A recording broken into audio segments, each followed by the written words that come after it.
At para naman sa iba pang balita, mahigit 3,000 pamilya lumikas habang hinahagupit ng Super Typhoon ang Isabela at Hilagang Luzon. Para naman sa detalye ng balita, DJ Joey Boy, pasok! GV Balita Express.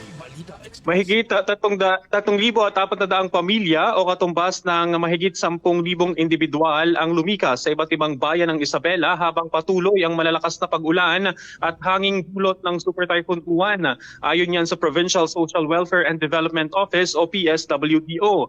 Sa barangay na Wag sa Agustin, kapitang pinahikap ang mga nakatira malapit sa sapa matapos tumaas ang tubig. Ayon kay local DRRML Officer Colleen Hans Petrola, ilan ay tumuloy sa mga kamag-anak sa ilalim ng Adopt a Neighbor Scheme. Nagpaalala naman ng DILG sa mga lokal na pamahalaan na ipatupad ang forced evacuation kung may banta sa buhay at ipaliwanag sa mga estudyante na ito ay para sa kanilang kaligtasan. Samantala sa bayan naman ng Etxage, pinili ng ilang pamilya na palakasin na lamang ang kanilang mga bahay habang pinaalalahanan ng mga opisyal ang mga nakatira malapit sa Gupa Bridge na manatiling alerto.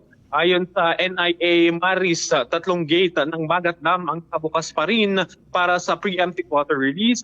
Patuloy na binabantayan ng authority ang antas ng tubig at pinaalalahanan ng publiko na maging handa sa posibleng pagbaha. Para sa GV Balita Express, ito si DJ Joey Boy sa GV 99.9, Your Good Vibes. Maraming salamat DJ Joey Boy.